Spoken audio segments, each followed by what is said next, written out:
All right, welcome to a brand new week of the Sunshine State Happy Hour, powered by Florida Beer Blog and the Lager Layover podcast. We've got a whole bunch of stuff with Florida Beer Media. You may notice that my backdrop has changed. We've kind of sort of moved into the Florida Beer Media studios, otherwise known as my closet. But I had plenty of space and spent the weekend kind of jazzing it up and something I wanted to make it look a little different. Producer Steve cannot be with us today. Unfortunately, he is fixing his car. So, best wishes on that, Steve. But he and I and some other people have been chatting on some new news, and we may have another show to introduce to everybody coming up in the near future. But for this week, we're going to kind of get out of the state of Florida for the next week or hopefully 2 weeks. It's going to be a little bit more centered on the Lager Layover podcast, which is basically highlighting great breweries in great cities and what you can sort of do with both. And one of the places that I went to on my trip to Denver some months ago was Tivoli Brewing. And if you tried, you could not find a more picturesque and more amazing brewery, not just from the history, but the location and the beers that they are producing. And so we are very lucky to have on the show the CEO of Tivoli Brewing, Ken Hehir. How are you doing? I'm doing great. Thanks for having me. Thank you so much for being on. I guess I will start off with the obvious question. How is Denver doing with COVID-19 and starting to reopen, I would assume? The stay-at-home order was lifted 9-10 days ago. But it's a very gradual thing. So bars and restaurants are still closed, but they've opened up retail stores. Some of them are doing, regular inside the store. Some of them are doing curbside pickup. The good news for everyone here is hair salons opened this week, so everyone can go get their hair cut. But there's such a backlog. Some of us are still waiting to do that. We should receive guidance tomorrow on what happens with bars and restaurants, and next Monday or Tuesday, I think the 26th, they will release a date for when we might reopen. Excellent. And how did that affect you? Because you have a kitchen on site, correct? Yeah, we are. It affected us pretty badly. Our tap house between beer and food sales is almost 50% of our revenue. The other 50% is obviously sold in the general market through our distributing partners. We are doubly hit because we are very on-premise focused.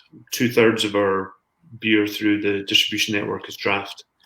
So we're operating on about 18 to 20% of our normal sales, and that's all cans. Gotcha. And right before we got on, I know that you released a new beer last month, which is kind of the best possible time to release. And you have it with you right now. What are you drinking? I can make this work. There we go. It confuses everybody. Yeah, so Tivoli obviously down the side, and then our Mountain Squeeze Juicy IPA. Excellent. That sounds 6% Juicy IPA developed by the brewers. I asked them to go make something they wanted to drink. We didn't want to do a hazy, but we wanted to do a juicy. So interesting. I kind of went juicy for the other way. I'm actually drinking out of Tennessee, Mill Creek Brewing, their Little Darling, which is a citrus-infused wheat beer, but being from Florida, I'm no stranger to citrus beers, obviously. You've obviously done that before. You were very steady, middle of frame, whereas mine's moving all over the place. Yeah, it takes a little while to get used to. You move one way in real life, and it goes the other way on the camera. It's a little confusing. But you are not the first brewery that has had a can release, right now in the past month or so. No. And really, we decided to press ahead with it because, the beer was brewed, the cans were ordered, they were already in-house. And we said, well, will we delay this? And we said, well, no, if cans are going to be our, focus for the foreseeable future, then let's get our new IPA out in the market. So even despite the lack of draft support, and really any marketing support behind it in terms of people in the market actively selling it, it's actually gone pretty well. I was going to say, because it seems to me And I'm curious as to how Tivoli is with a lot of the breweries, the ones that have a very steady, very dedicated crowd of regulars still see their sales at a regularly, at a decent click, but it's just not that they're coming in and staying for a long time and drinking. They're coming in, taking a lot of package, and then going home. Are you seeing something along those lines? Yeah, it's funny. Earlier on, you mentioned about our location, which is pretty unique. Very unique. I can't wait to talk about that too. But before we get into that, the downside of that is with the campus being closed, really to-go sales for us are very difficult. We really only just started it the last couple of weeks because we found a workaround. So really, as far as our tap house is concerned, we're not selling anything. All of our sales are going through grocery stores, liquor stores, and through our distribution network. And for those of you that don't know, Tivoli is very interesting in that it's got a beautiful view of downtown Denver, but it's located on the campus of Metropolitan State University. Yep, there's So actually three schools on the campus. Yeah, University of Colorado, Denver, and Denver Community College.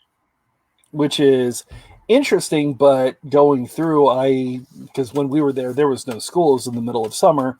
So the tap room was very lightly attended at that time.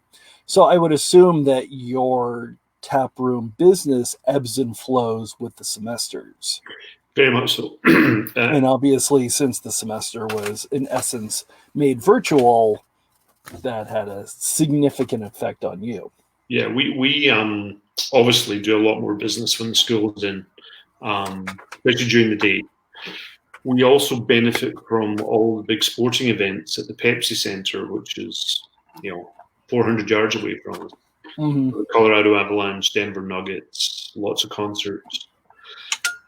Obviously, that's not happening either. So we are completely closed down right now. So it's great when the school's in and when there's activities going on in the Pepsi Center next door, but when that doesn't happen, nothing much happens.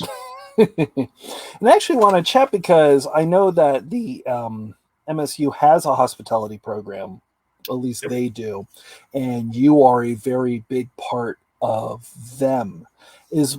How did that partnership sort of come to be, and how did the brewery, which has a very long established name, come to find itself in that particular location? So the brewery was actually founded in 1864 and was the oldest brewery in Colorado. Actually, the oldest brewery west of the Missouri River. When the brewery actually closed down in 1969 and lay dormant, and then was taken over actually by the state. So the state owns the building and the campus. Mm-hmm. So that building that we are now located in was the original brewery building. Gotcha. The student union. In Tivoli kind of resurrected the trademarks back in 2011, 2012. Contract brewed with various brewers in the Denver market to reestablish the beer in Denver. In 2014, they were actually approached by the campus who said, "Hey, we've got a space in the original building. We think it's big enough to put a brewery in. Would you be interested?" So the guy who restarted the business got some investors, raised some more money, and built a 30-barrel system in the boiler room of the original brewery. Boiler room and then tap room, which obviously you were in. Yeah. And that opened in August of 2015. It's absolutely spectacular. Do you get a lot of brews, a lot of use on the system from students that are going through some of the brewing programs or just the hospitality program? Yeah, very much. A whole?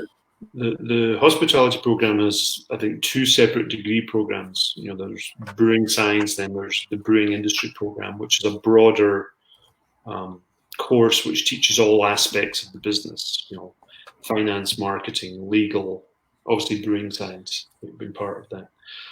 So we work very closely with the program. All the students come to our brewery, learn how to operate the system. the program had a canning line donated to them. We host it in our brewery and we use it, and we pay them a fee to use that. They pay on it, we use it. It's a win-win. I mean, you can't exactly put a canning line in a classroom.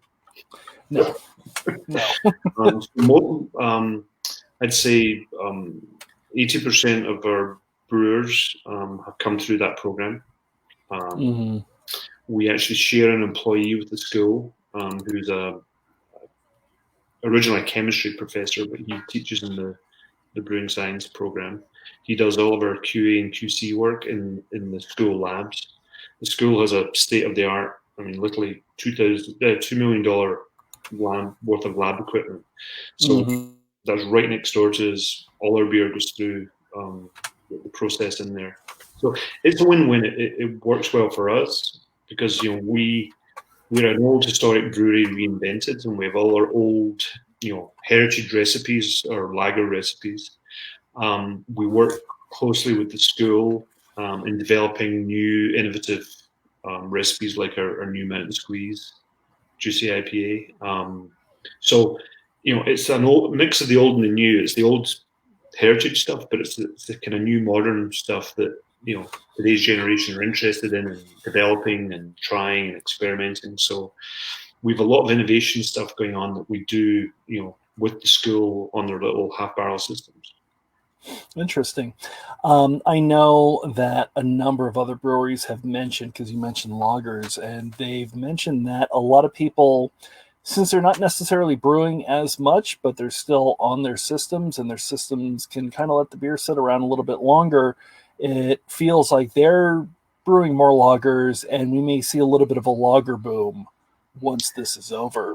What kinds of things are your brewers kind of playing with and inventing now that they may have a little bit more time than they had before to really kind of work on stuff? Yeah, it's interesting you mentioned that. Our flagship brand is our Helles Lager. And I had the Helles. I was taking a look at what I had. I had the Helles Lager when I was there. It's one of my favorite styles. We've already seen the growth in lagers. Obviously IPA is king right now, but certainly there's a huge resurgence in lagers, and really I think lagers can also give consumers an easy way in to find craft beers and craft breweries. One of the most asked questions when a person walks into a tap house or a tap room is, what's the lightest beer you've got? We hear it all the time. Really? So lots of people looking for more of an entry-level beer in terms of taste profile. Once they're in, they then start to try other things. So we obviously have a Helles Lager, we have a Pilsner, we have a Hefeweizen, very old established recipes. We have a Dunkel that we do in the fall, which is, I think, is one of the best beers we brew. It's phenomenal. But at the same time, we are playing around with Berliner Weisses, and we had our seasonal right now is our Radler, which is actually a Helles base. We got apple juice from Colorado Cider Company. Oh, really? And so it's an apple Radler with ginger, just a hint of ginger. And that sounds amazing. It is so refreshing. And seriously, I defy anyone to have just one. You can't. You're on to your second one before you know it. So, those are the kind of newer modern things we're doing alongside the old heritage recipes, I call them. But it's also interesting because as a lager brewery, lagers obviously have a constraint on our capacity because of how long they take. So we need to complement that with some faster beers like our Juicy IPA, which we can turn that thing around in 10, 12 days. As opposed to 40 days for our Helles. So I think having that balance, lager's great, but what you're going to balance it with to help the economics. Interesting. And you just released, or had released a little while ago, a brand new red ale for the MSU Roadrunners. Yes. So this is a beer that we started brewing about 3 years ago, and it was a collaboration with the students. So the students wanted a beer, and we named it Roadrunner Red. And Roadrunner is the mascot of MSU Denver. It's just a real easy drinking, tasty, malty red ale. But it's only ever been available on draft until we canned it last Thursday. Wow.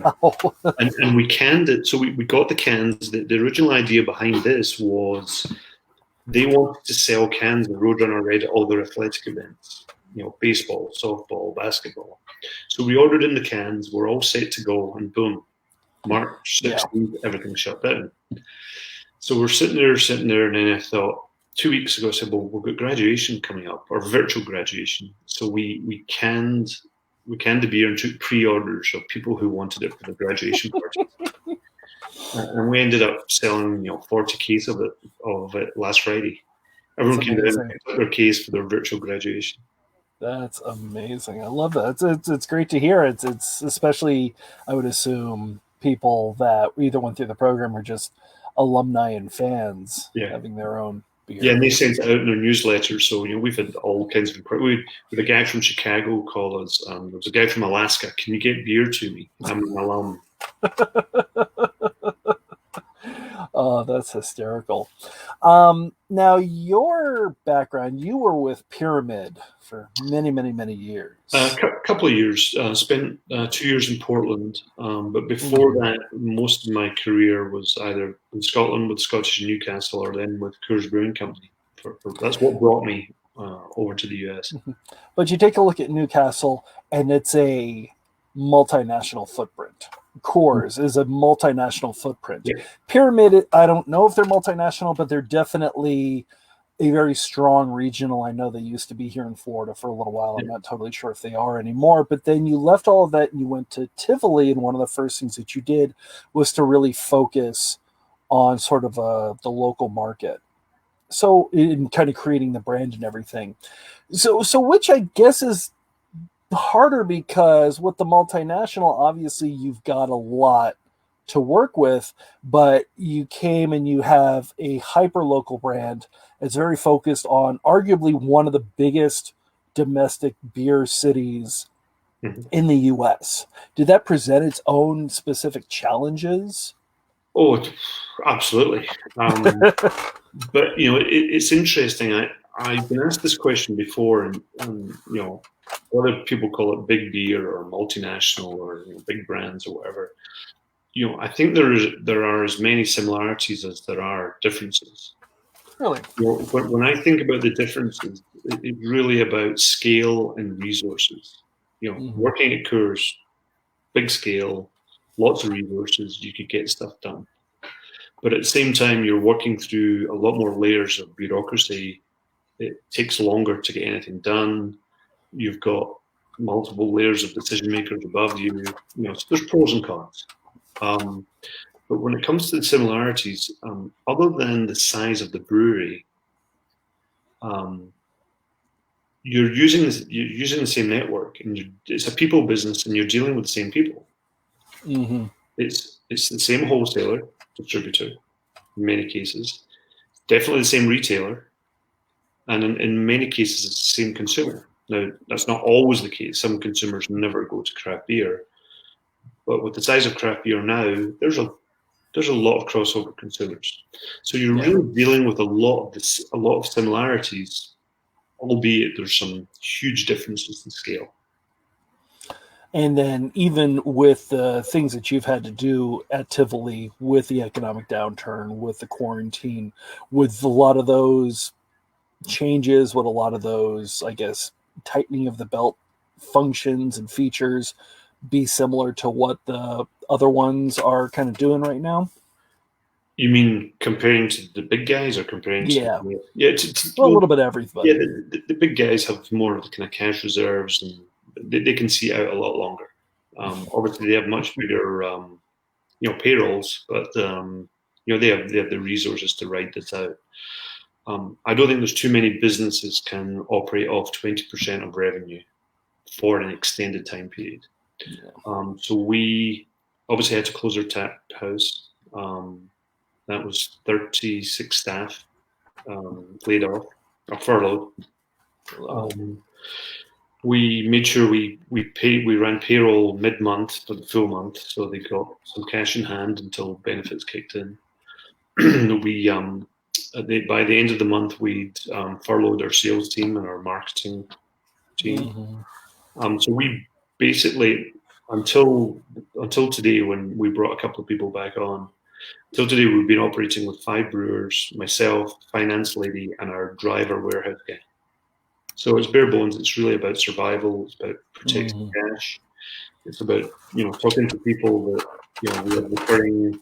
So our landlord, our truck lease. How can we defer payments? How can we protect cash as long as we can? So really, it's just about we went from a safety mode, which lasted 4 days, 5 days. Let's do everything safely. Once we're comfortable with safety, it's about survival, and it's about survival until we get the green light to move into the next phase, which is about kind of rebounding back. Okay. Do you think that most of the breweries, from what you've seen, most of the breweries in Denver have done that? And do you think that there's going to be a good chunk of them that will not be rebounding from this? I do. I think the last number I heard was either 4 or 5 have already announced they won't be reopening. Really?